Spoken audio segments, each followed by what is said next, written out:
वीरा धीर जन प्रिय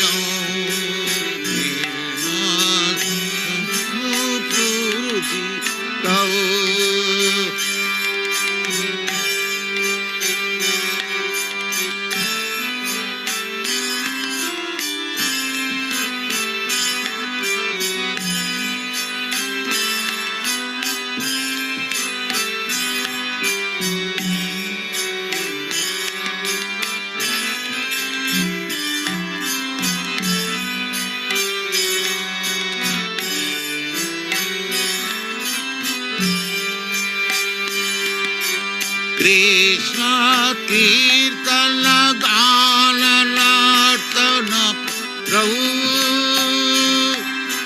प्रेमामृतम बनिधि वीर वीर जन प्रिय प्रिय करो पूजित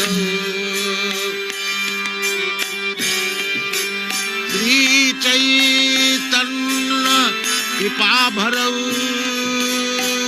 भुवि भुव भारा तारक वंदे रूप सनातन रघुजुगौ श्री जीव गोपालक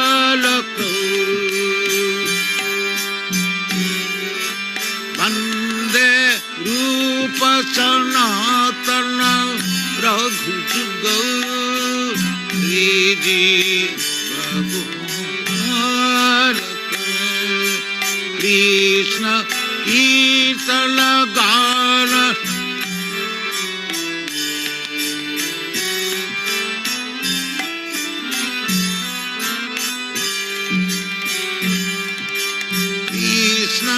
कीर्तन गान नर्तन परम प्रेम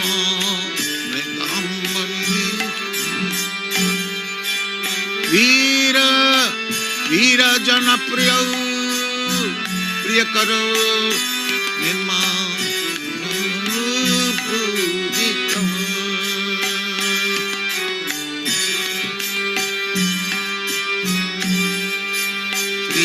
चैतन्य कृपा भरौ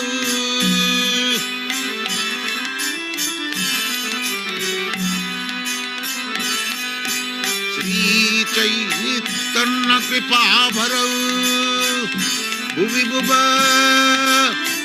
मारव अंतरक वंदे रूप सनातन रघुजुगौ श्री जीव गोपालक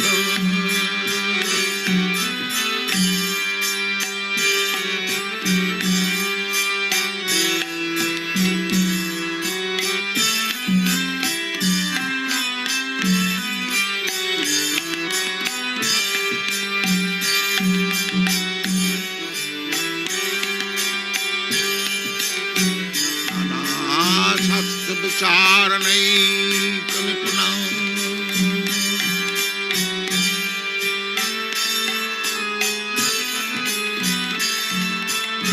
सद्धर्म संस्थापकं लोकानां हितकारिणं त्रिभुवने मन्नं शरण करो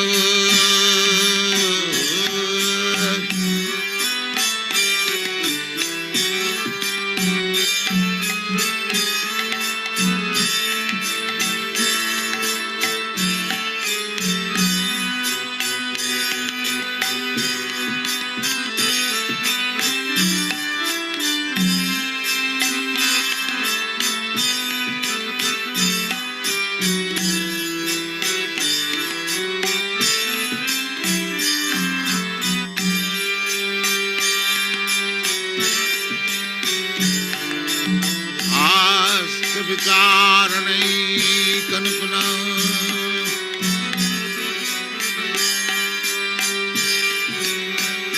धर्म संस्थापक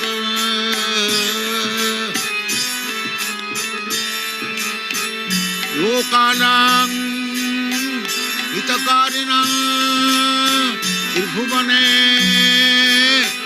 मन्नं शरणाकर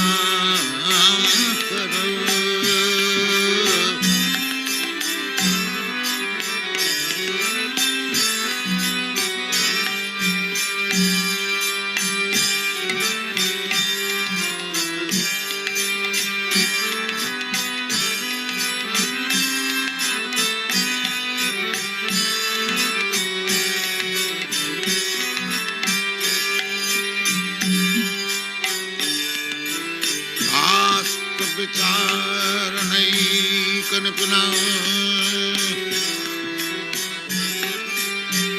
तद्धर्म संस्थापक लोकानां हितकारिणां त्रिभुवने मन्नं शरणाकर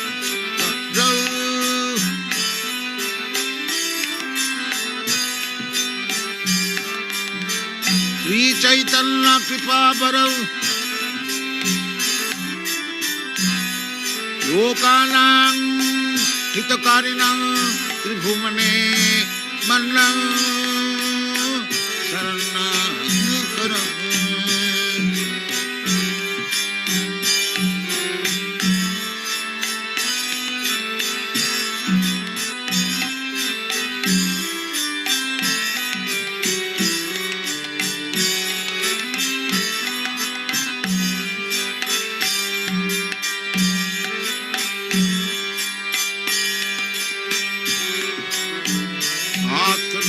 विचारणैकनिपुण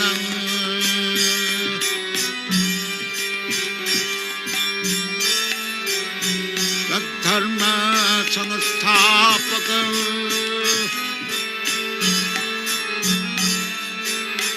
लोकानां हितकारिणां त्रिभुवने मन्नं शरणाकर राधा कृष्ण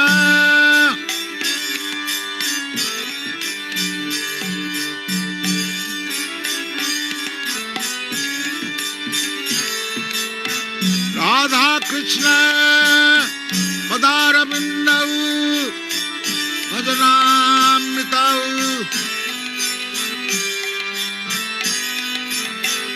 राधा कृष्ण पदारविन्दौ भजना नंदेन मत्तालिका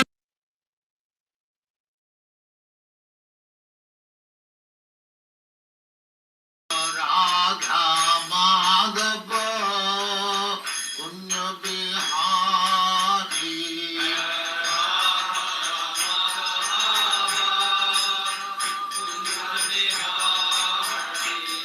जय राधा माधव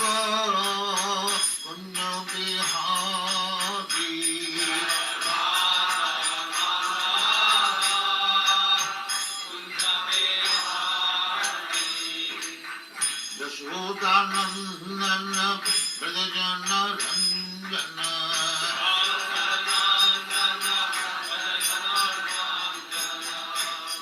यशोदानंदन ब्रजजन रंजन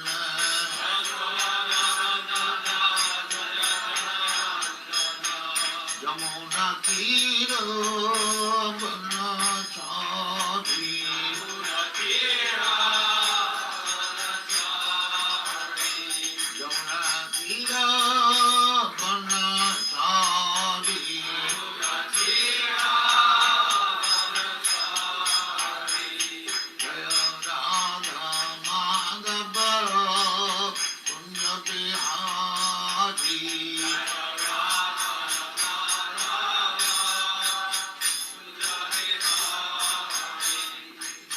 गोपी जन Vallabh Girivaradhari.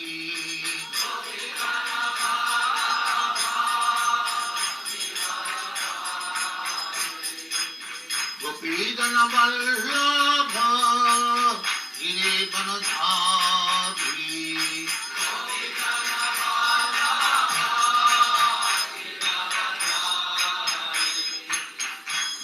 Yasodhanandana Brajajana Ranjana.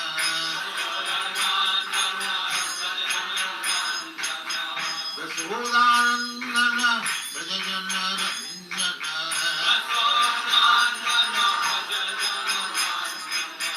Yamuna Tiro Dhanachari.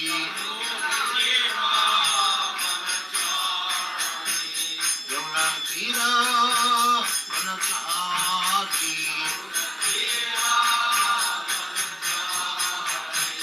Jaya Radha Madhava Kunja Bihari.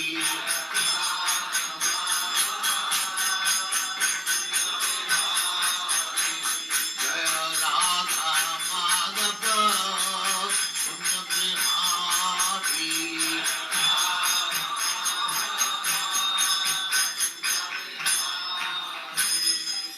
Jaya Mahatma Paribhajagacharya Stakare Smada Pilitam Saraswati Goswami Bhagavati Jaya Radha Madhava Kunja Bihari.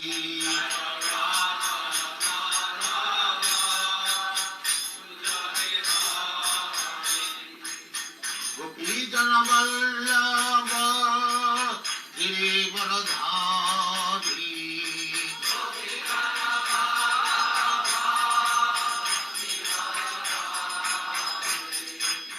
Gopijana Vallabha Girivaradhari.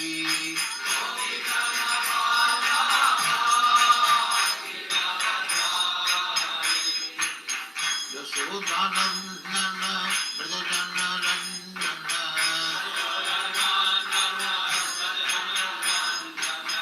Yasodhanandana Brajajana Ranjana.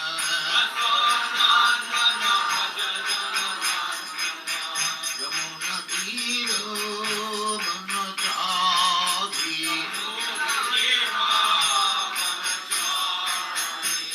Yamuna Tiro Dhanachari.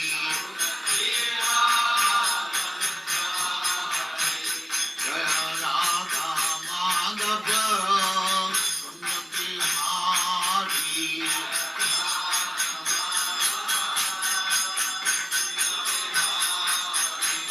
Jaya Radha Madhava Kunja Bihari.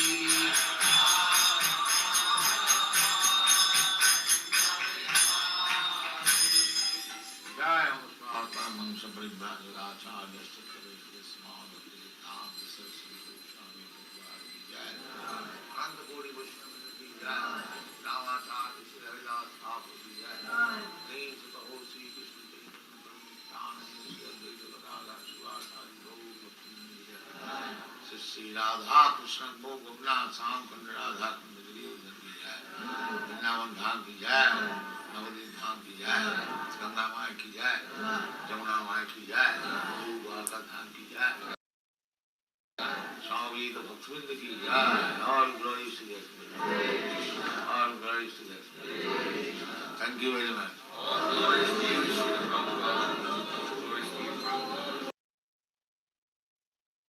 Krishna, Hare Krishna, Krishna Krishna, Hare Hare, Hare Rama, Hare Rama, Rama Rama, Hare Hare. Hare Krishna, Krishna Krishna, Hare Hare, Hare Rama,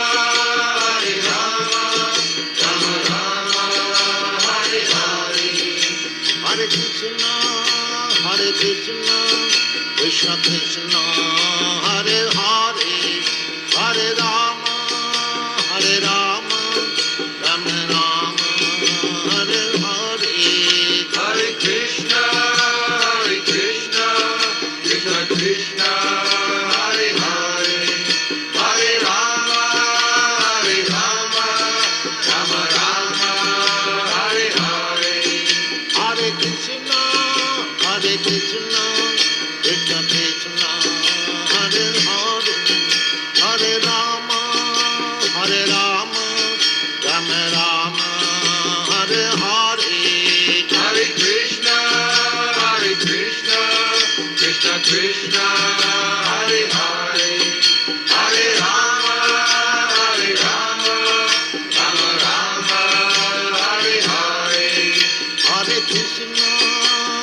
Krishna, Krishna Krishna, Hare Hare, Hare Rama, Hare Rama, Rama Rama, Hare Hare. Hare Krishna, Krishna Krishna, Hare Hare, Hare Rama, Rama Rama, Hare Hare. Hare Krishna, Krishna Krishna, Hare Hare, Hare Rama, Rama Rama, Hare Hare. Hare Krishna, Krishna Krishna, Hare Hare, Hare Rama, Rama Rama, Hare Hare. Hare Krishna, Krishna Krishna, Hare Hare, Hare Rama, Rama Rama, Hare Hare. Hare Krishna, Krishna Krishna, Hare Hare, Hare Rama, Rama Rama, Hare Hare. Hare Krishna, Krishna Krishna, Hare Hare, Hare Rama, Rama Rama, Hare Hare. Hare Krishna, Krishna Krishna, Hare Hare, Hare Rama, Rama Rama, Hare Hare. Hare Krishna, Krishna Krishna, Hare Hare, Hare Rama, Rama Rama, Hare Hare. Hare Krishna, Krishna Krishna, Hare Hare, Hare Rama, Rama Rama, Hare Hare. Hare Krishna, Krishna Krishna, Hare Hare, Hare Rama, Rama Rama, Hare Hare. Hare Krishna, Krishna Krishna, Hare Hare, Hare Rama, Rama Rama, Hare Hare. Hare Krishna, Krishna Krishna, Hare Hare, Hare Rama, Rama Rama, Hare Hare. Hare Krishna, Krishna Krishna, Hare Hare, Hare Rama, Rama Rama, Hare Hare. Hare Krishna, Krishna Krishna, Hare Hare, Hare Rama, Rama Rama, Hare Hare. Hare Krishna, Krishna Krishna, Hare Hare, Hare Rama, Rama Rama, Hare Hare. Hare Krishna, Krishna Krishna, Hare Hare, Hare Rama, Rama Rama, Hare Hare.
force that shapes behavior, shapes the beliefs, and the values.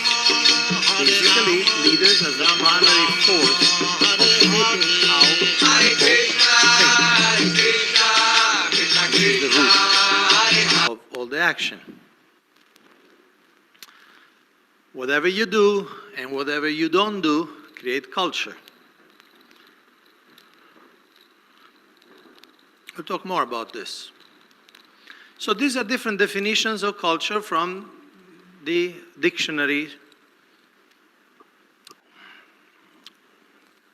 One is the total inherited ideas, beliefs, values, and knowledge constituting the basis of social action. This is a sociological definition. You have certain people, and they have certain ideas, they think what they think it's important, what they know about the world, what they think they know about the world.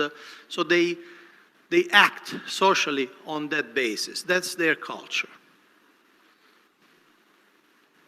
In anthropology, culture is defined as the total range of activities and ideas of a group with shared traditions. So, you can see here immediately, subtle and gross. Subtle ideas and gross activities. So in other words, culture spans everything, the inner and the outer.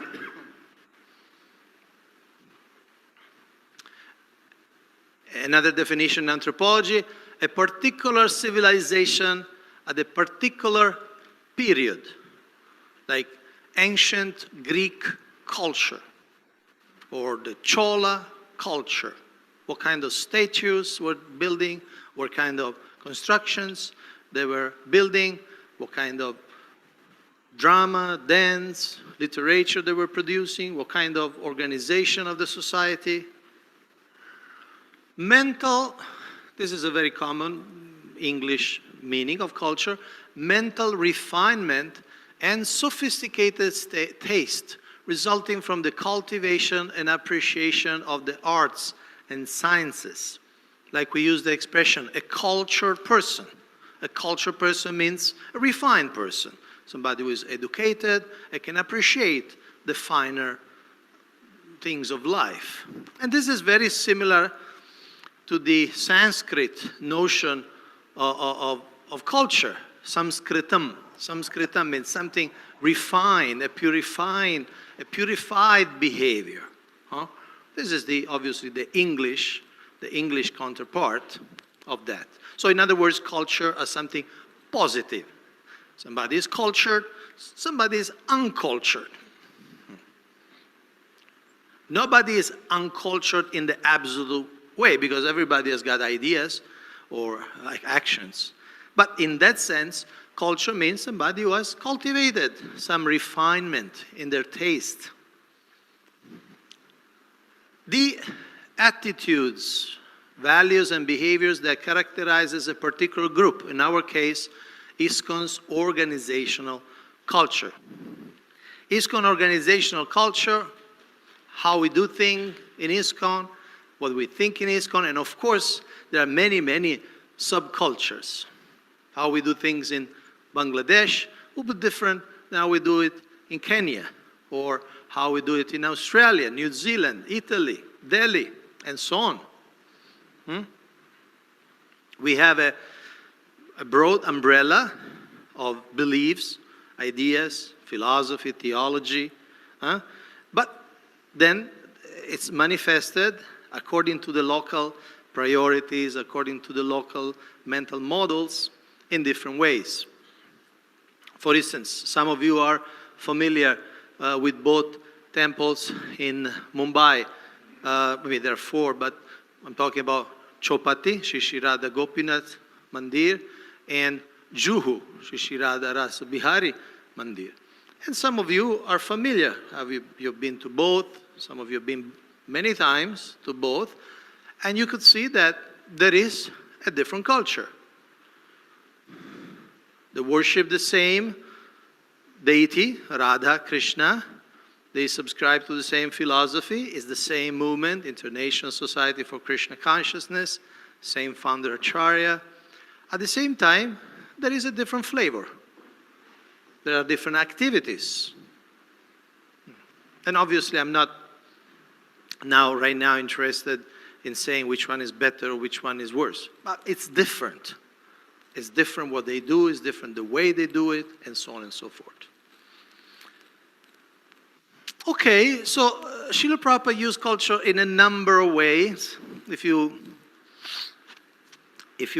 put it in your Veda base, folio Veda base, Bhaktivedanta Veda base, you'll see there are so many entries. Here, just a few, just to give a glimpse.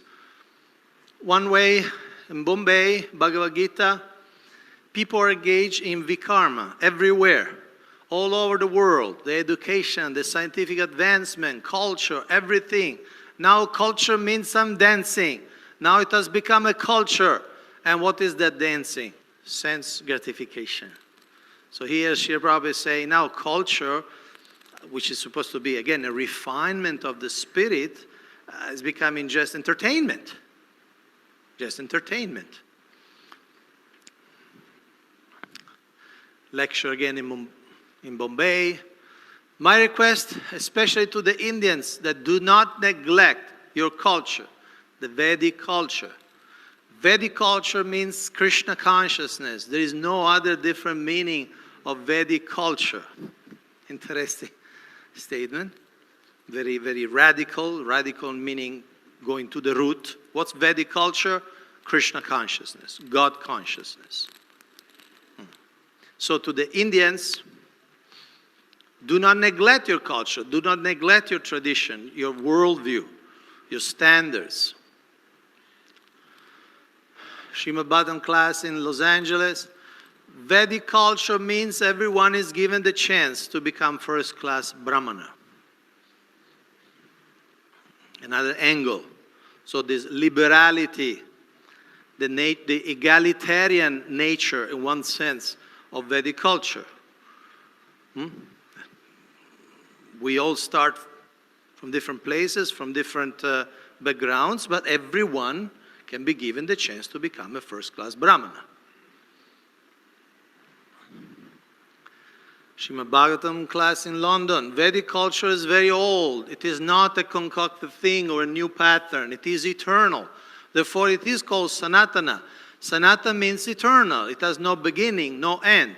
And this is very important philosophically because culture is just not only a product of human interaction. There is a culture of Goloka Vrindavan, and there is a culture of Vaikuntha, and there's a culture of Ayodhya. And they're eternal, they're slightly different. But obviously there are ideas and behaviors also in the spiritual world.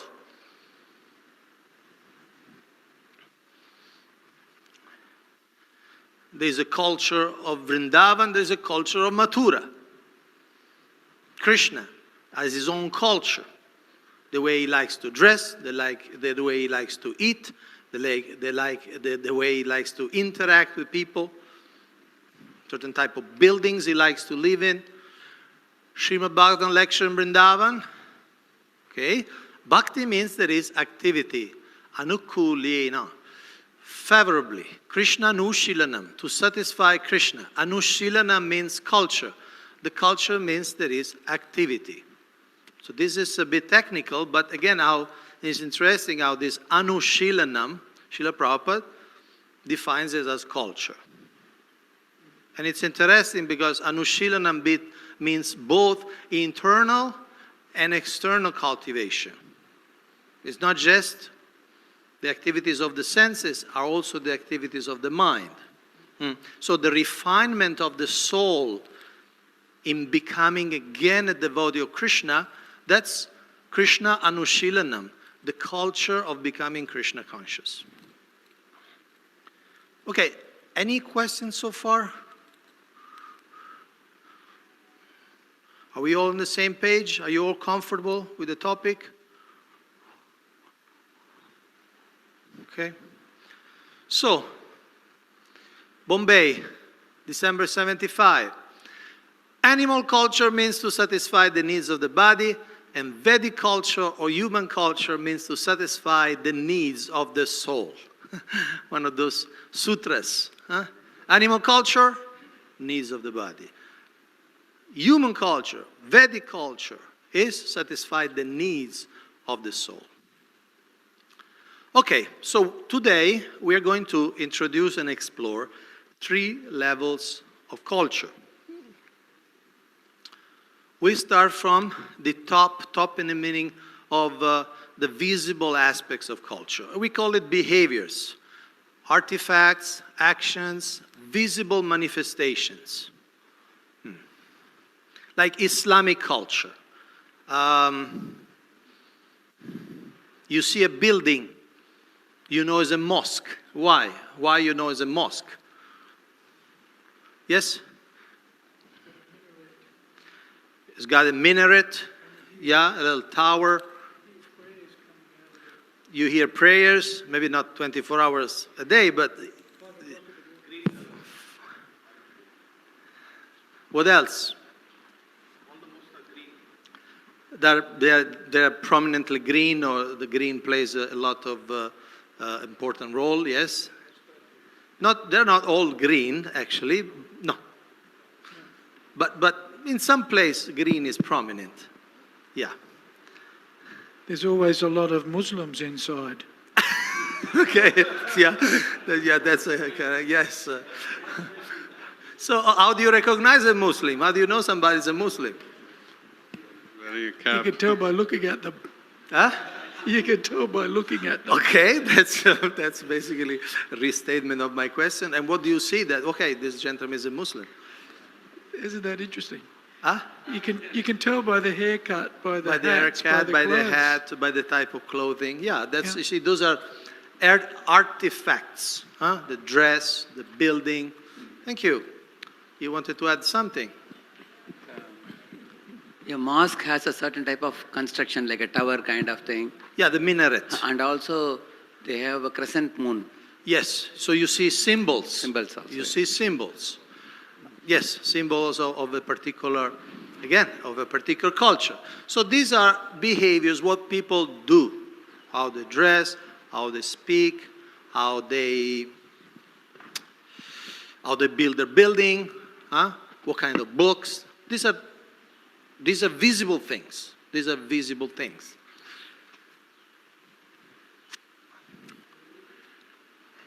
And we do have our own culture. Would you like to all stand up, please? Okay. If you're wearing prominently white, come this side. If you're wearing prominently saffron, come this side.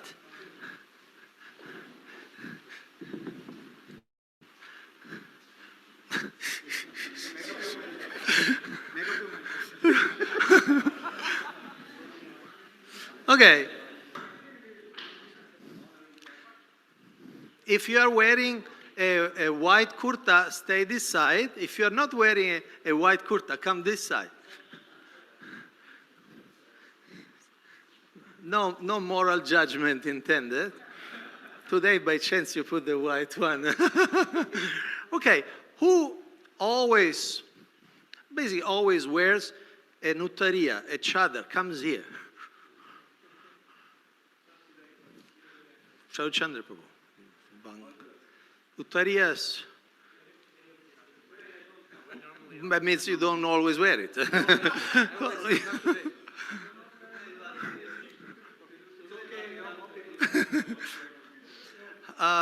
Okay, who basically never wears a color kurtan? Come here. Never.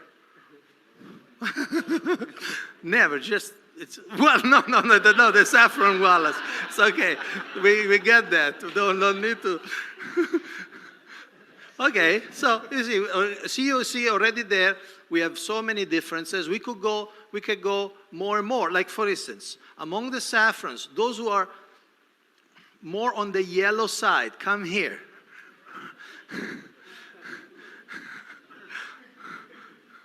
Well, you're pretty yellow, please. I mean, you're pretty peachy. Okay. Okay. So, I mean, we could go on and on and on. Actually, the first time I did this exercise, I also asked something that I'm not going to ask today. I asked, whoever wears coppins, come here. Whoever does not wear coppins, no. I'm not going to ask that. Means whoever wear other type of innerwear, underwear, sit there. I'm not going to ask because I had a few protests. How can you say that there are ladies? How can you reveal our style of underwear? So I'm not going to ask that. But this is just a sign that I could go deeper and deeper. But you see, okay. So now you can see. Now, so you can see here just by this that, of course, some are general division, saffron, brahmachari, brahmachari and sannyasis, white, but we see also some values there. These devotees say they never wear a collar. Today they are white, but they do wear collar also. So it would be interesting to know what I mean, you're the same religion, right? So what brought you to think like this, and why they don't think like that? Okay, this was just a little exercise. Please go back to your places.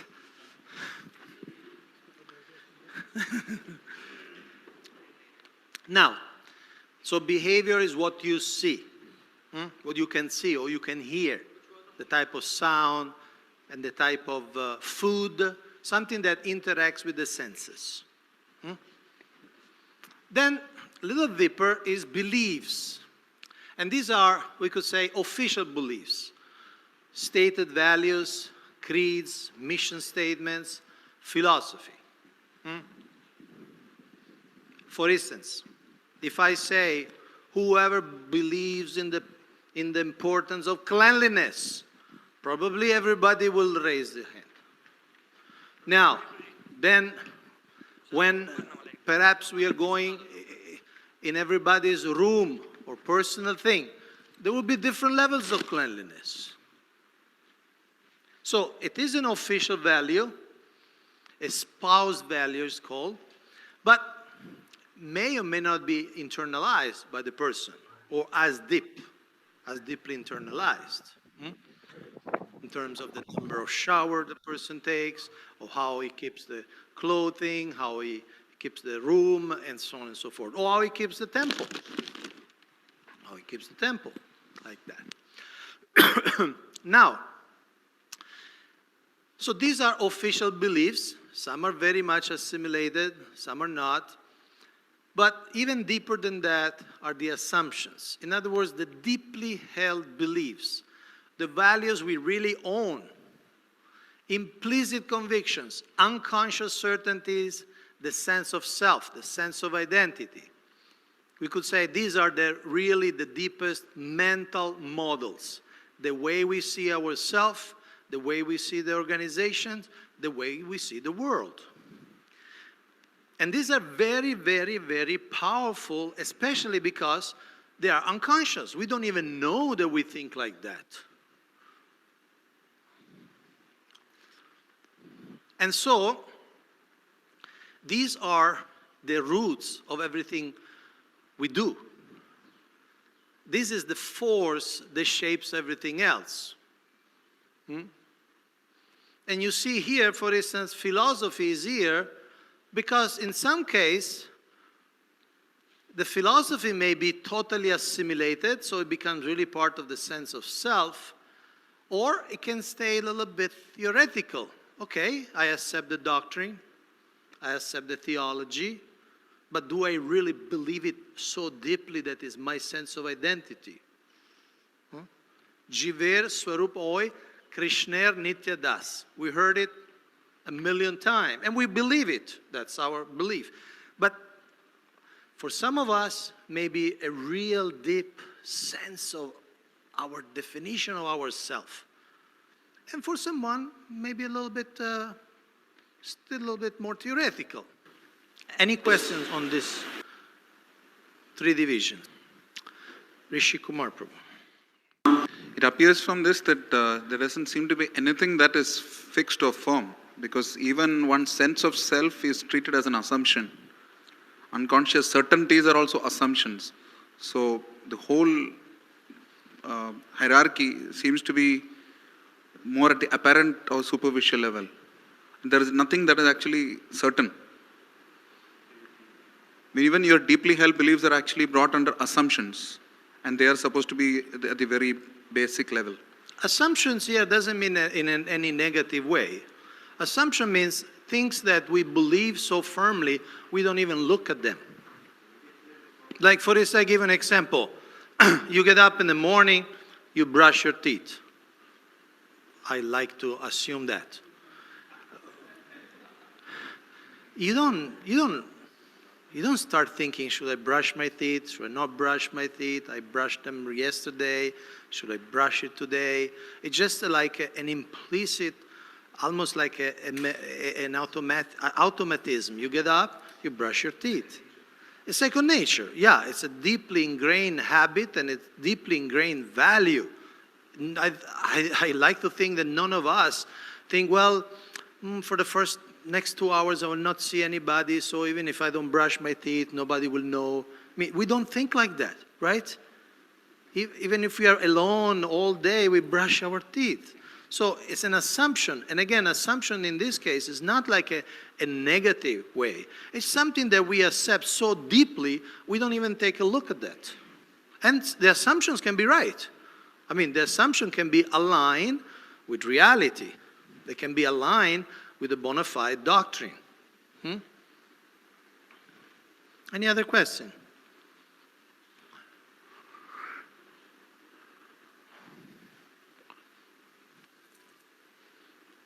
Okay.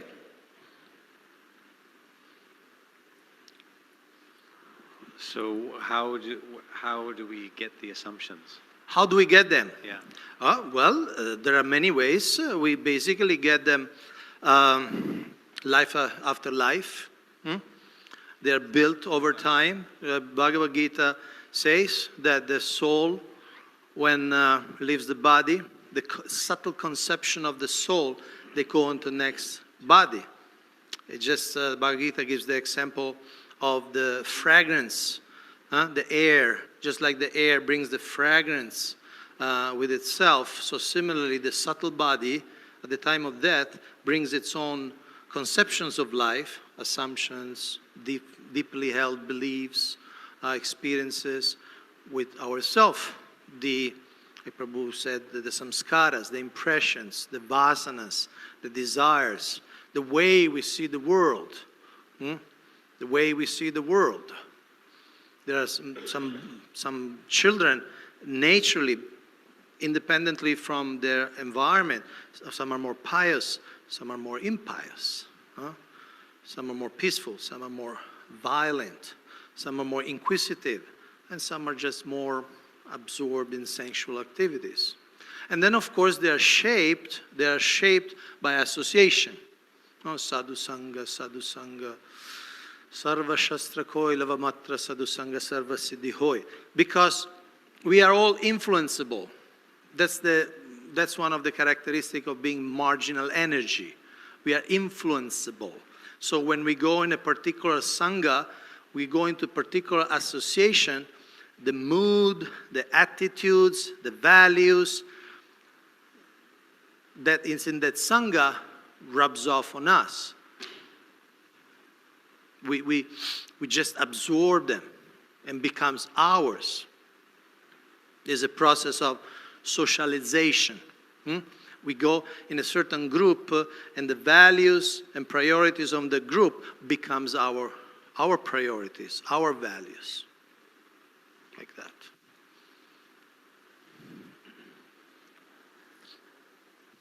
Does it answer your question? And of course there are the gunas. Karanam guna sangosya, according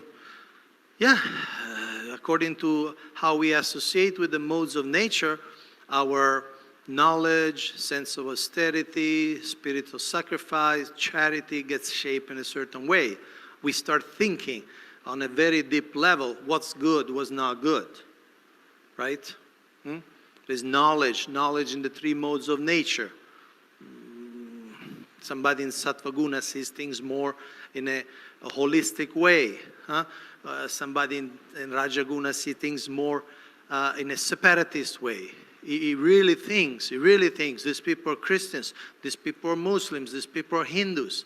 They think really, they believe that's like the essential identity. Or these are blacks, or these are white, because that's a passionate.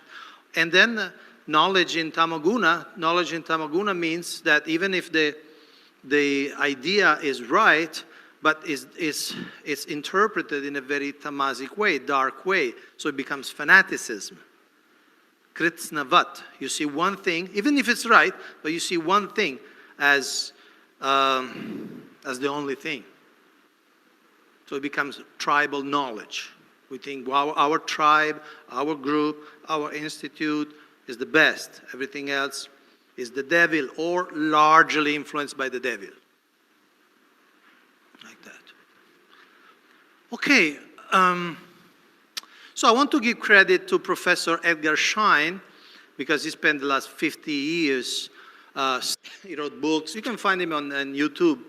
If you put YouTube, Edgar Schein, culture, there are a number of videos, number of interviews. So again, he says typical behaviors, he mostly calls it artifacts, stated values, official mission statements, vision statements.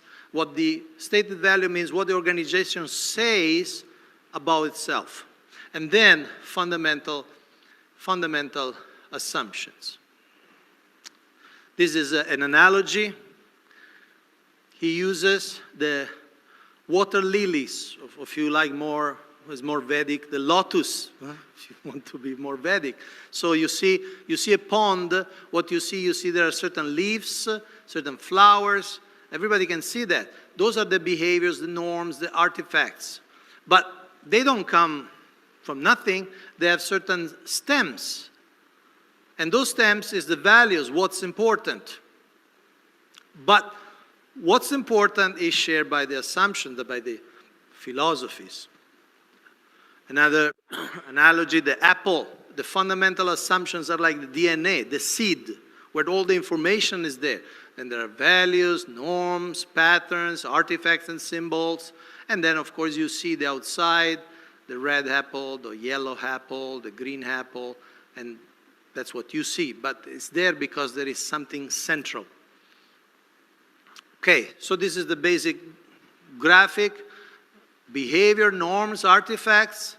Why they're there? Because there are certain values. What's important? Why those values are there? Because there are certain assumptions and philosophy of life. There are certain mental models. So these assumptions and philosophy account for the values of what's important, and what's important accounts for what we do, the rules we set, the thing we build, the music we make, and so on and so forth. Like, for instance, behaviors. Nowadays is something which has been discussed. Kirtan melas. Some of these kirtaniyas, they don't shave their heads. And they don't shave their faces. Some of them. Okay? Why? Well, obviously, shaving is not something important to them. It's not important. And they may have their own explanations. Whatever they are. We are artists, or whatever their explanation are. But certainly, if it's not a behavior, it's not really a value.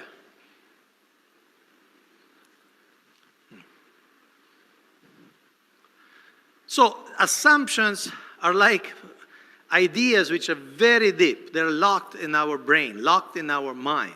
And again, they're so deep we don't even take a look of it, because we know they're true. We know they're true, and so we don't even analyze them. That's why they are so powerful, because we don't even evaluate them. We don't even take a look at them. That's another, there are many graphics, it's the same thing. Artifacts, tangible manifestation, ethical statements of rightness, and then deep, unconscious, and taken for granted ways of seeing the world. So I'm going to do an exercise with you all. We'll create a neutral zone. So you all please stand up and come in this. Huh? This is the neutral zone.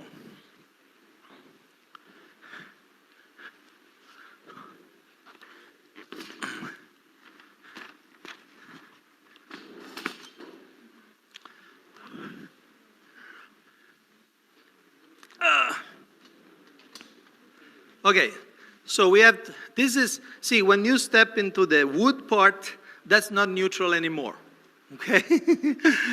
Then it's either a behavior, or a belief, or an assumption, deep belief. So I'm going to ask you to take a stand if the list of things I'll present as part of your assumption or belief or a behavior.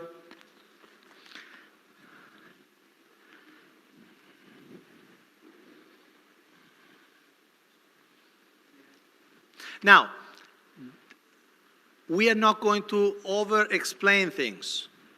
I'm going to say, I'll give you an example. The first I'm going to say cow protection, okay? And for instance, I'm going to ask you, who believes the cow protection is important?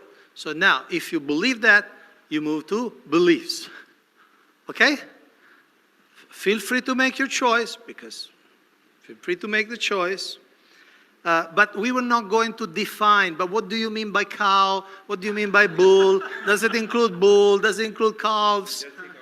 A Jersey cow, only Jersey cow. We're not going to discuss it, okay? It will be, a general. If you're not sure, if you're uncertain on any of this, you stay in the neutral zone. So neutral zone means either no, or you're not sure. You're not willing to take a stand. Yes, Maharaj. Can we know the three, for example, you gave a cow here, belief. Ah. Can we know the remaining two so that we know exactly? We will ask. We will ask. It's a belief, it's an assumption. Okay? Ready? Okay? So cow protection. Those who believe that it's a very important aspect of Krishna consciousness, and an important aspect of the mission, move to belief. Cow protection is important.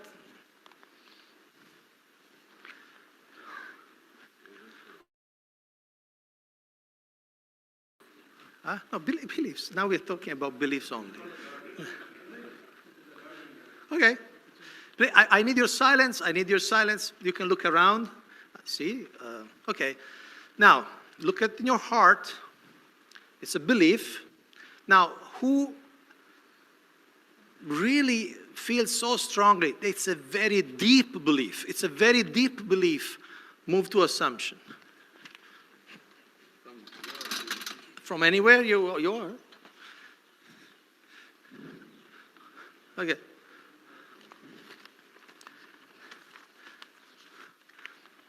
Okay. Now, if you are directly involved in cow protection, move to behavior. Getting up in the morning by 4 o'clock, who believes it's very important for a sadhaka? If you believe, move to belief.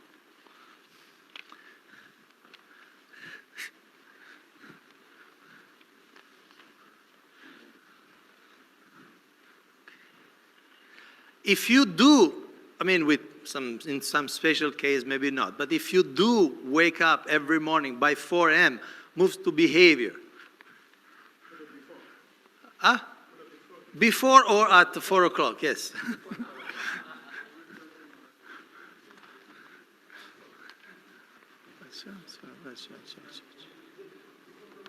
Okay. Okay. Please come back to the neutral zone. Thank you. So you already can see that there is different shapes, different statistical curves right there. Now, let's go for something really substantial, theological. Origin of the soul. Those who believe that the soul comes from the spiritual world, The soul falls from the spiritual world, moves to belief.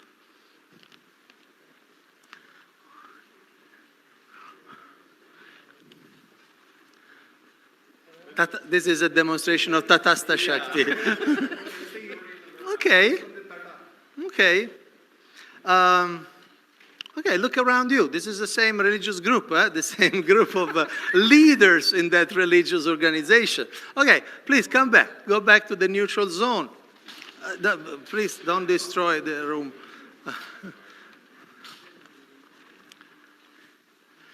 Okay, those who believe that in ISKCON we should have women Diksha gurus. If you believe, so move to belief. Women Diksha Guru, Vaishnavis Diksha Gurus. Okay, so.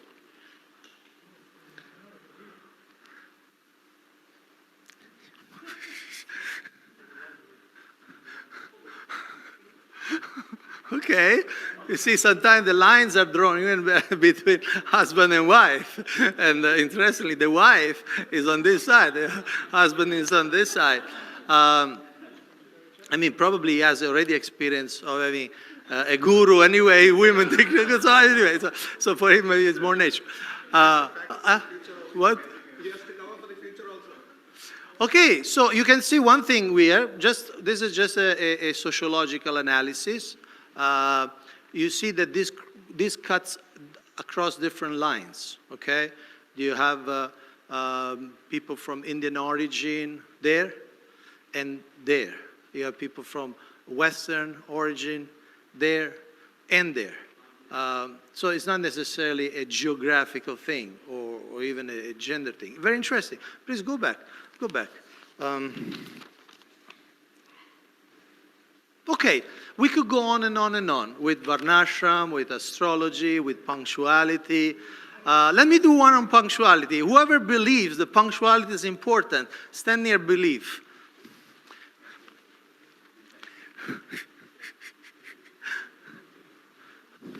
Now, whoever practices punctuality, in other words, of course there will be the special case, but in general, not try, no, not practice, it's not try.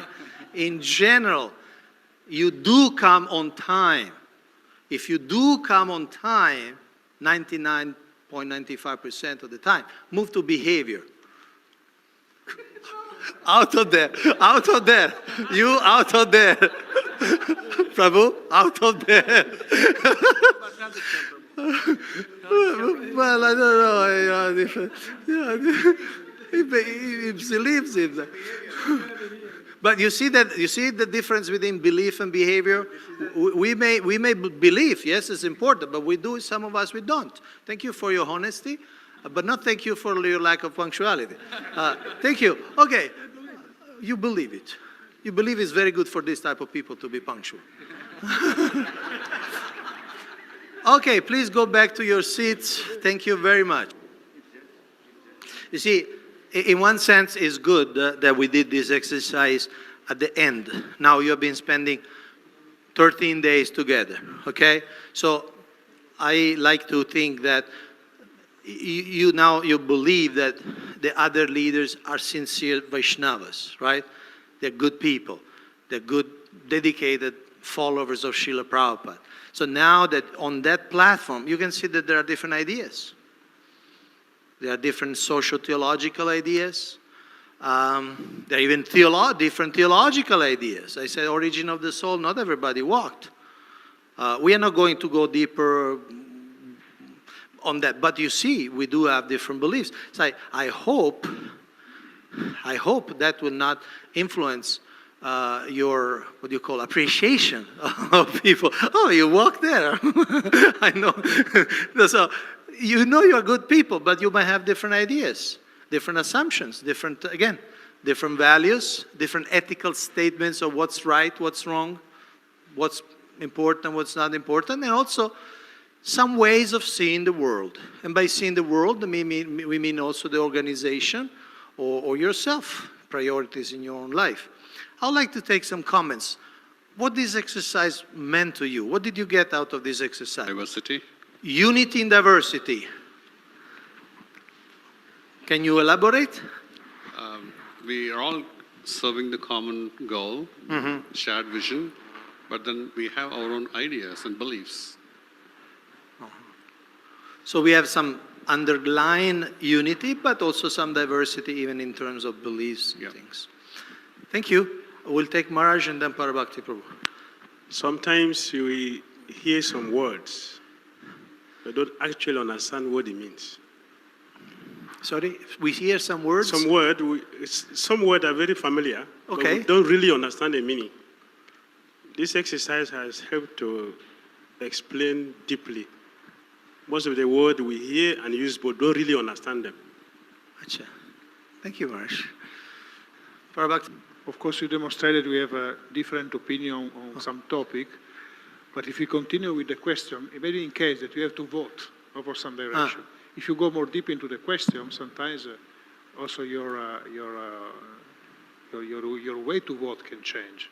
Your vote. Yeah, your vote. Like, if you go, you say, did you believe that the jiva fall from the spiritual sky? Say, yes or no, someone stay there, someone stay there.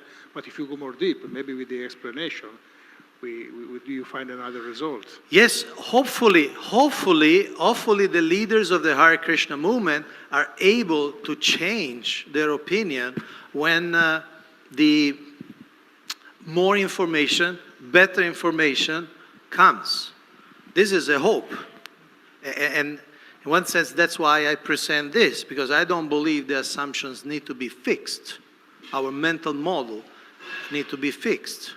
We change, most of us, we change a lifestyle to become sadhakas, to practice bhakti yoga. We change a lot. We change everything. Basically, we change the way, for some of us, we change the way we eat, they change the way we sleep, the change we dress, the way we think, the way we live. So I like to think that we can still change if given more information. No, I was just reading, so go ahead. No, so to say that it's not just black or white. Yeah. It's not just two opposite categories. When you go deep, maybe you find a tremendous variety of gray in the middle. Yes. And that's why I said this means no or unsure. So those who stood here, in some case, I don't know their heart, but in some case will be a strong no. No way. In some cases, look, I don't know yet, I'm not going to take a stand there. I don't know yet. So it's not all the same. 1, 2, 3, 4. I think the behavior doesn't, in some cases, it doesn't define what the belief is. Doesn't define? It doesn't define what the belief is. Yes. Like often, if someone doesn't show up for the morning program on time, we immediately judge them. It's common. You immediately judge them. That person didn't show up for the morning program or Mangalarti or something. But that doesn't mean that they don't believe that it's important to be there on time or attend it. So it's another way of thinking that there could be other issues or there's something deeper to relate to. Or there may be even another case that they're actually up early, but they don't come to Mangalarti. Yeah. Like we had during the first course for first year, one sannyasi who told us, look, I'm getting up every morning at 3 o'clock, but I don't come to Mangalarti because I have other things I chose to do. So the fact that you don't see him there, it doesn't mean he's not up. Yeah. And so I feel like it's a good tool as a leader when dealing with or interacting with other members of our temples, that there's we don't need to immediately judge from behavior. And as an addition, we also need to understand that generally, if our behavior is not aligned to a certain value, it's not really a value. No, it's not really a value. Because like say, no, I really believe being on time is so important. But if I'm not doing, do I really believe it? Like sometimes we get, in your preaching work, you get people who say, I'm a Buddhist, but I don't practice. Or I'm a Christian, I'm a believer, but not a practitioner. What does it mean? Actually, it doesn't mean anything. If you believe, you will practice. Yes. I think that we would be on the tangible manifestation of culture, not so difficult to understand to people in general, but then as we go down the layers, how is it that the world will understand who we are? I didn't get that, sorry. It could be difficult to understand who we are as a culture when there's so much diversity in our ethics and our assumptions. You mean within the Hare Krishna movement? Within the Hare Krishna movement. Uh-huh. So even it would take somebody great effort to actually know us in depth. And same is true for ourselves, because we see in other faiths how certain kind of angles on things have caused. Hare Krishna, dear devotees. We are sorry Guru Maharaj could not make it. We tried to reach him, but maybe he's very busy doing other seva. So that's why we decided to play this seminar that will be educative to devotees who like to listen. So we will stop by 11 a.m. 12, according to Nigerian time here. That is 4 minutes more time. So we will stop and we'll be continuing maybe on any other day that the speaker is engaged somewhere else. I hope you enjoy the seminar. Thank you, Hare Krishna. Schisms and different kind of branches are formed in a separate way. So it's a very important topic, I guess, is what it comes down to. But Thank you. So we have, how many of you would like to speak? 1, 2, 3, 4. So we'll take 4, then we'll move on. Hare Krishna. The 3 aspects which you have shown is changeable also. It's changeable. Faith can be changed, beliefs can be definitely. changed, assumptions can be changed. And one should not take decision according to when they see by just behavior or their assumptions. One should not make judgment also. We should learn this. Because behavior also can be changed, beliefs also can be changed, and assumptions also. At the same time, you can evaluate the present. It's a fact. I mean, I think we all know, unfortunately, some very, very enthusiastic new bhaktas and bhaktins that were doing everything, getting up maybe at 2 o'clock every morning, being always there, dancing, chanting, distribute books all day, but maybe now they're not practicing Krishna consciousness anymore. That means they were very strong at the level of behavior. They were really leaving the culture, but they were definitely their adherence. They were not so deep. Something happened in their life. They stopped. And other people, we also know other people who might not have been, to use a term familiar with this course, may not be a superstar, right? May not be a superstar of sadhana bhakti. But you know them 30 years ago, they're still around and they're still chanting their rounds. So it means the Krishna consciousness is something very, very deep for them. And they went through different things in life. They might have lost their guru, they might have lost their wife, they might have lost their job, but they're still there with the japa chanting. That means their belief is very deep. Thank you. Radheshyam Prabhu, Rishimar Prabhu. Hare Krishna. So, the leaders, their lectures and preaching becomes subjective based on these deep basic assumptions. Although the philosophy of Krishna consciousness is the same, each preacher brings out their convictions and their beliefs and their values which they emphasize. So I feel that there is a very great need amongst leaders to strongly get an emphasis of mood and mission of the Acharya. Because what weightage Srila Prabhupada gave for the cow protection, or what weightage Prabhupada gave for the morning program. So there may be differences amongst the Vaishnavas also, but if everybody comes together and read the letters of Prabhupada, the writings of Prabhupada, I think if the mood and mission of the Acharya is emphasized, the differences will become reduced.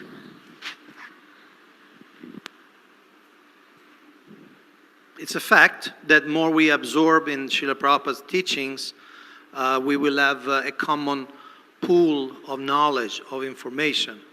At the same time, we also know that there are people who are very absorbed in Prabhupada, like you mentioned, letters, and they come to quite different conclusions. In other words, the mood and mission, some people say, no, the mood and mission is, I give a practical example without mentioning any names. No, the mood and mission is that, look, Srila Prabhupada brought us these dhotis and these kurtans and this shaved head, and this is the mood and mission, and we should be loyal to that because that's what he showed, we did, is the acharya, we should follow the acharya. And other people said, no, the mood and mission of Srila Prabhupada is that do whatever helps connect with your audience. And Srila Prabhupada did say also other things. You follow? So you have two very expert, even scholarly people who come to different conclusions. And the last addition is that sometimes it's not really the question that from the Vyasas and one leader says something and another leader says something different. Sometimes it's a question of emphasis. Because, see, Srila Prabhupada is like an ocean, and his mission is like an ocean, from the cows to the book production, book distribution, temples, preaching to the scientists. It's like an ocean. And not all of us can imbibe all those moods. And some of us imbibe one mood. Okay, cow. I dedicate my life to the cows. And it's perfect. And when I talk about cows. And then somebody else, he dedicated his life to preaching to scientists. Erode the faith of people in evolution. And that's what it vibrates. That's what it resonates with you. So sometimes it's not just subjective, it's just a question of dedicated to something. Deity worship, this, that. Do you agree with that? Yeah. Rishi Kumar Prabhu. Hare Krishna. I just want to kind of stick my neck out and